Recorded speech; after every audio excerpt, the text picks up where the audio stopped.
Hello there. This is the very first time that I've done a video like this where I'm talking, but there's also like a drawing playing at the same time. I mean, I've done it where I'm drawing, but in like the recording itself I'm talking, but this recording is like a post recording after I already did the drawing. I did it because I felt like when I'm talking while I'm drawing, I get kind of distracted.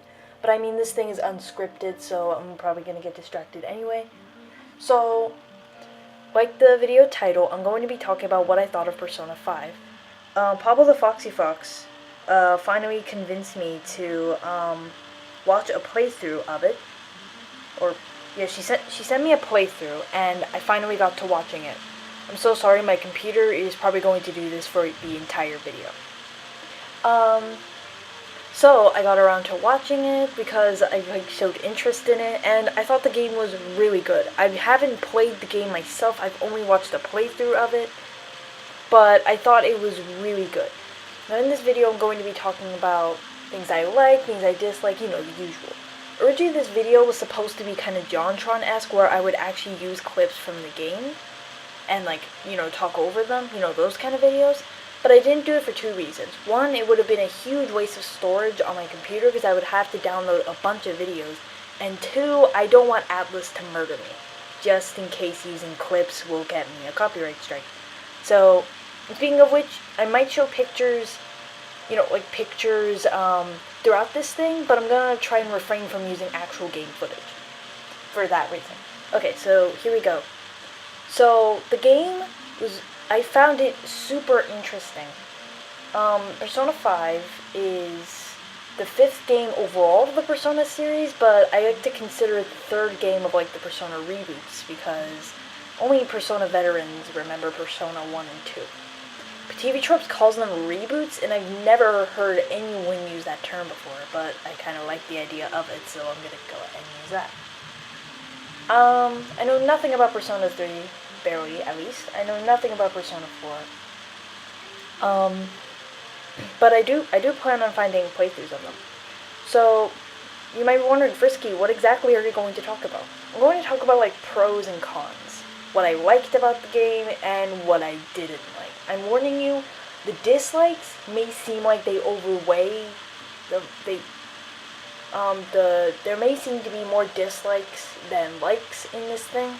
But that doesn't mean that I hate the game. Like I said, I loved it, and I thought it was really good.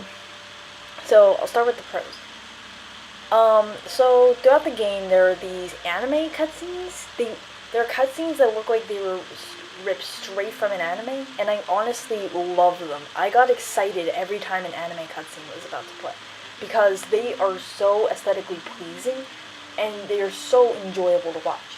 Even the 3D cutscenes, I like to call them Ruby cutscenes because the animation kind of reminds me of Ruby. I enjoyed those cutscenes too. Were there any characters that I particularly liked? I really like the main character because first of all, I think he's hot. I'm getting that out of the way. But I also thought that he is a main character that is unlike any other main character I've seen in any other video game. He has, his own character in a way. And I know he still has, the dialogue that you have to choose, but he actually has a voice actor. And if you really, look into it, he really does have, a personality. He's quiet, he's smug, he seems to have a personality. You could, easily make him his own character, unlike main characters of other video games where they seem to be more self-inserts of the player, if you know what I mean. Think of it like Frisk from Undertale or any Pokemon main character. They barely have any personality of their own in a way, and they're more inserts, but the main character of Persona 5 isn't like that. I really liked all of the Phantom Thieves. I thought all their stories were all the stories of how they got together was pretty interesting. I really like the diversity in their friend group. I absolutely love friend groups where they are all so diverse, but they still are so tight knit like a family. And definitely the Phantom Thieves are like that. Um, hmm. I especially like. I just. I really like the Frank Group. The OST was super good. Whenever I like play or watch video games, I always pay mind to the music because the music can make or break a game. That's what I like to think of it, because music can like tug at your heartstrings, or it can like make you pumped. Music has such an effect on you, and this game's music definitely did. My personal favorite tracks were Beneath the Mask. I really liked A Woman. That's the one that plays in like Madarame's Palace. I like Wake Up, Get Out there. Like, is that what it's called? Yeah. I loved a lot of the music, but there are some tracks that I didn't really like, and I'm going to get into that soon. So you could hear me go on and on about what I liked about this game, but I think what you guys are really interested in is what I didn't like about this game. I have a lot to talk about what I didn't like about this game. And by the way, there are gonna be huge spoilers in the dislikes, so here we go. First thing I want to talk about is Haru. Haru showed up way too late into the game. So think like Makoto. Makoto showed up later, like not as late as Haru, but she appeared throughout the school before you even knew her. Like, you didn't know that she would be a member of like the Phantom Thieves unless her little portrait thing was a hint. But you didn't think she would like be a member of the Phantom Thieves, and she appeared before she was formally introduced. So hers is a good example. Haru only showed up in the fireworks festival and the Hawaii trip before she was formally introduced in the Okumura arc. And it was kind of weird. The game just kind of threw her at us. Speaking of the Okumura arc, I thought Morgana's little hissy fit was kind of not needed. Like, I had no sympathy for Morgana during that entire time. Basically, he thinks that he's useless, especially after Makoto and Futaba joined the Phantom Thieves, because Makoto kind of takes her place as like the kind of I won't say leader, because technically Joker's the leader, but the one who like relays information, I guess, and Futaba takes his place as the navigator. So he starts feeling like he's useless, and he runs away for a bit. But I think if I remember correctly, the breaking point was Ryuji telling him right off that he's useless. Now, I do not support what Ryuji did, obviously. But I don't think Morgana should have just run away. The entire Okumura arc I didn't really like. And the thing that really ifs me about it is that when Morgana comes back, like, they're trying to convince Ryuji to apologize to Morgana so that he would come back, and he fucks that up, of course. But Morgana also insulted him. In fact, he was the one who did it first. Ryuji was just retaliating. But Morgana never apologizes for it. And I thought that was kind of why. It just didn't seem really fair. But while we're on the subject of Haru, since she appears late in the game, her Confidant Link appears late in the game. So it's really hard to max out her Confidant.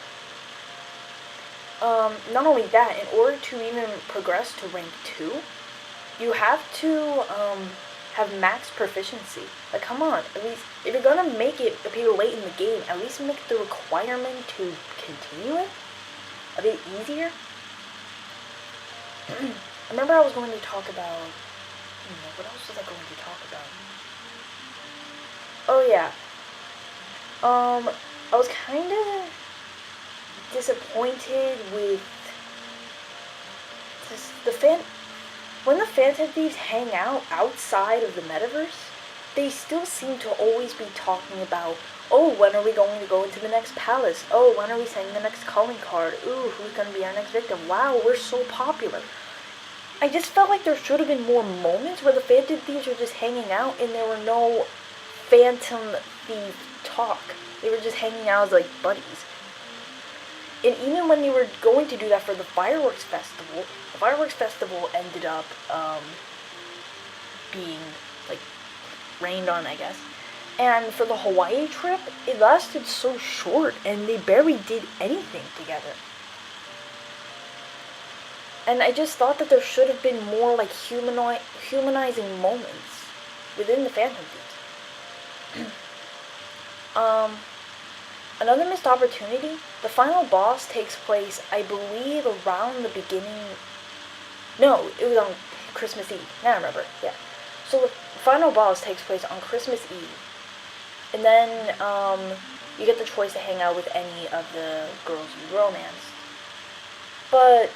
honestly, the events for Christmas felt really, how can I say this? It's kind of disappointing. I mean, it's freaking Christmas. In my opinion, I think they should have moved the boss battle back, like, mid-January, so that we could have had, like, this really, like, sweet moment where, like you're picking out presents for, the other Phantom Thieves for Christmas, and you can also see what the other Phantom Thieves got for each other, and it could have been a really good opportunity for a heartwarming or really funny moment. But instead, for Christmas, you turn yourself in, and it just has this really melancholy feel. And I didn't really like that. And like I said, since I would have liked the Phantom Thieves to have more moments where they're not, Phantom Thieves, I would have definitely liked it if they had, like, a really nice Christmas thing.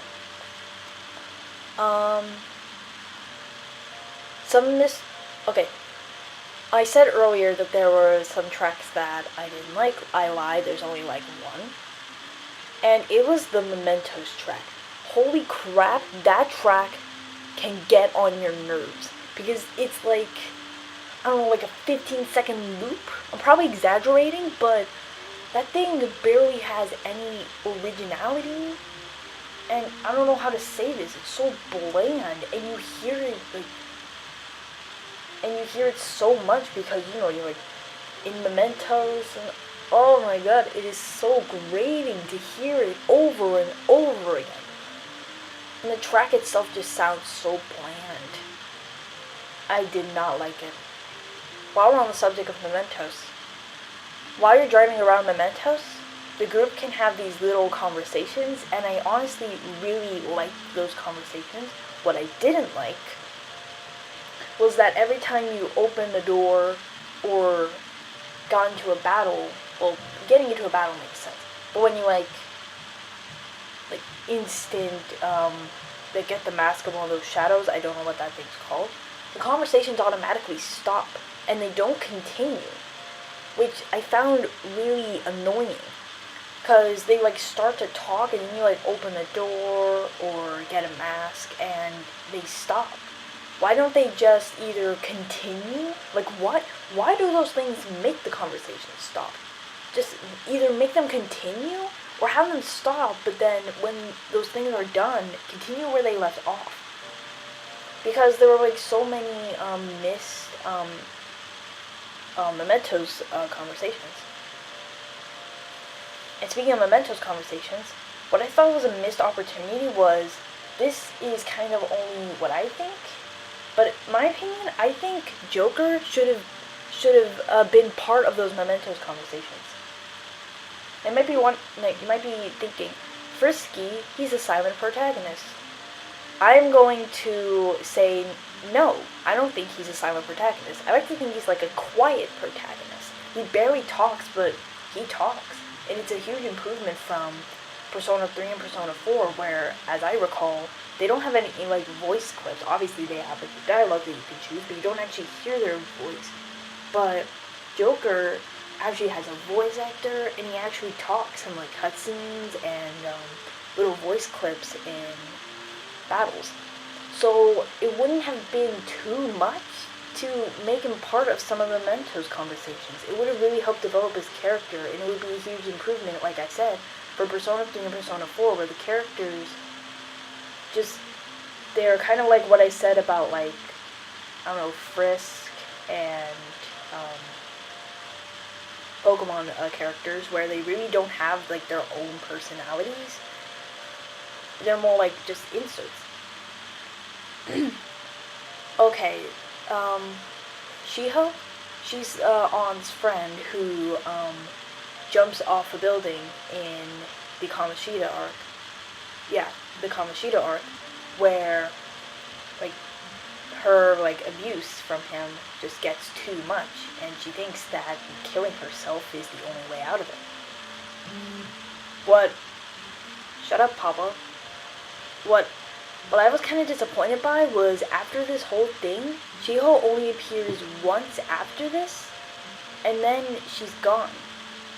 She has to move schools, but I felt that was so.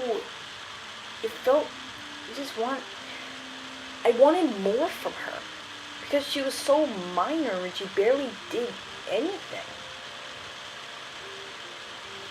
Yet she's just kind of barely there. I barely like even remember that she existed, which is a shame because I actually like her. In my opinion, she should have been a confidant link. But so you might be saying Frisky, if she's a confidant link, then that means we would have to kick out one of the other people who are in confidant links. Good, get rid of Oya. No one likes her. Like seriously, I haven't seen anyone who really likes her. People like Lala Scar got better than her. So I think Makoto's like confidant story thing. I'm great with words. I think it should have been improved a bit because it was mostly about this girl that wasn't even her. I mean, with all the other links, it was about the characters themselves, but with Makoto, it was mostly about her friend. I forgot how to pronounce her name. It's either Aiko or Aiko. I think it's Aiko. It was mostly about Aiko, and barely about like Makoto herself. I was gonna say something else, but I can't quite remember.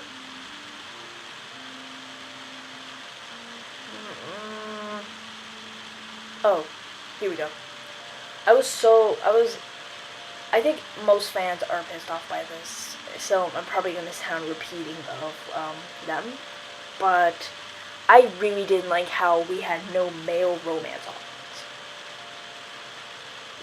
It's like, you have to force the main character to be straight, and I mean, having male romance options isn't too much to ask, is it? Is it really? The thing that really pisses me off about it is the two gay characters are like stereotypes, and they seem to be interested in minors, and I'm pretty sure they're constantly drunk because they're portraying gay characters like that, and that is completely disgusting. It's like they forget that gay people are actually real, and it puts me under the impression that that's all that Atlas thinks gay characters are. So, okay. Probably the last card I'm going to talk about, and the thing that kind of pissed me off the most. The traitor was so obvious. It was way too obvious. Right from the beginning of the game, you know someone is going to betray you. You know it. So, any of these people, any of you could be the traitor behind faces. But you realize how obvious it is. So from the beginning of the game, you know that you're betrayed at the Casino Palace. And which Phantom Thief joins you at the Casino Palace? Goro! Which Phantom Thief already has knowledge of the metaverse? Goro! Which Phantom Thief isn't in the opening? Goro! It's so obvious. Like, you know that it's probably gonna be Goro, because it is.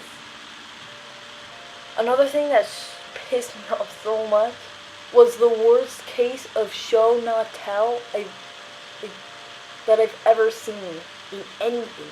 There's this one part where Akechi, Goro, whatever, and Shido are talking to each other just about their evil schemes. They just decided to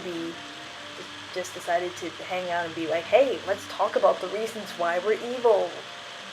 Dude, no one does that. And it's just a convenience for the audience. And also that part where Goro's just sitting there on like the talk show and he decides to be all emo in his own head. And he's telling his story in his own head for the convenience of the audience. What the hell? No one just sits there and replays their life story in their head. What the hell? Okay, my mini tangent is done. But now, I know that I listed so many reasons why I think Persona 5 should have been improved.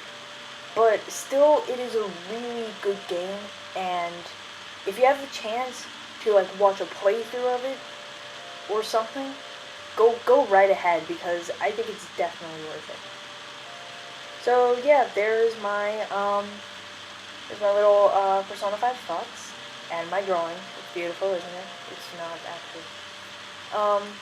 So thank you so much for watching. If you watched all the way through like 22 minutes, really appreciate it.